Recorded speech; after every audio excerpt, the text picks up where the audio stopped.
This is the Share the Knowledge podcast for DJs.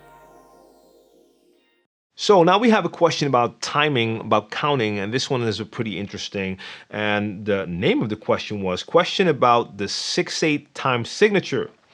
So when I read that, my first thing was like 6/8. Okay, that's basically the same thing as a 3/4 time signature.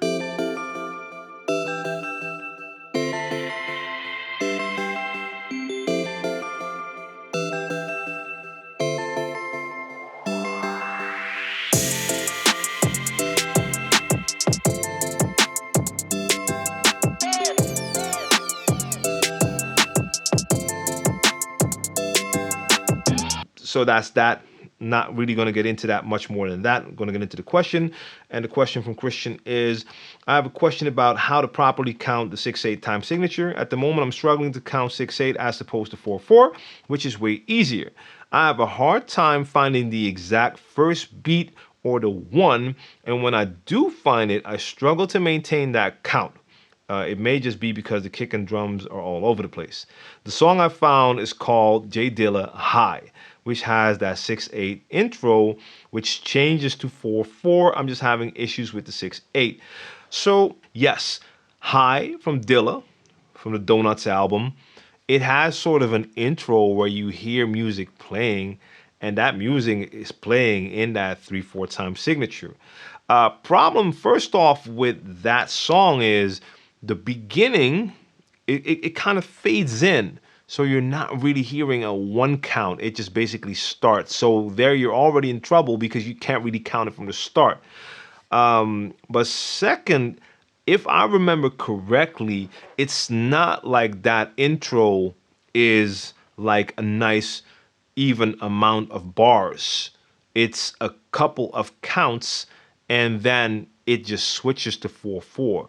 But I don't believe that it was like a correct logical switch from that one to the other time signature. So in that case, I don't know if it really makes a lot of sense to try to figure that out. I mean, if you want to, you could really try to memorize that intro so you know exactly when that switch is. But if you get into that 3/4 rhythm and you start to count, you're going to notice that it's not at a perfect count where that switch in that track comes. Now, if you're listening to this in the podcast and you have no idea what we're talking about, the track that we're talking about is called High by J Dilla.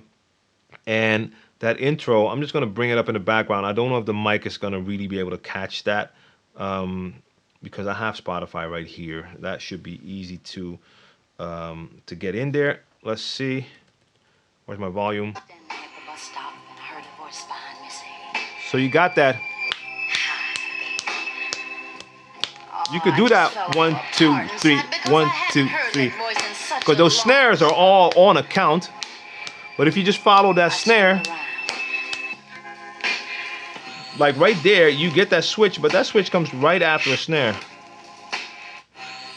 Check it out. One more time. Yeah. That is really hard. I mean, it doesn't really help you to understand exactly where that switch is because this is not something you would probably ever mix into another track, especially, like I said, because that count in that intro, that one isn't really there. It fades in and then you hear that first snare. But basically, you can follow that count once you get into that 1, 2, 3, 1, 2, 3, 1, 2, 3, 1, 2, 3. That's how you hear that bass line going, and the snare comes in on that count as well. But yeah, I wouldn't stress that too much because in this case, it's really hard. But you don't really run into a lot of songs that will have that time signature. I never run into those songs except for tracks like this where you have it like in the intro.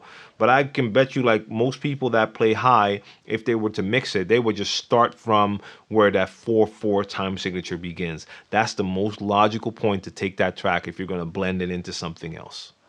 You just checked out a video clip from my Share the Knowledge podcast. If you want to check out the full audio episodes, you can find me on Anchor, SoundCloud, Spotify, Apple, you name it. Links are in the description box down below, so make sure you check that out. If this is your first time checking out my YouTube channel, I have a lot of DJ-related content, educational content for DJs, tips and tricks, tutorials, reviews, you name it. So make sure you subscribe and activate the notifications so you don't miss out on any of my future videos.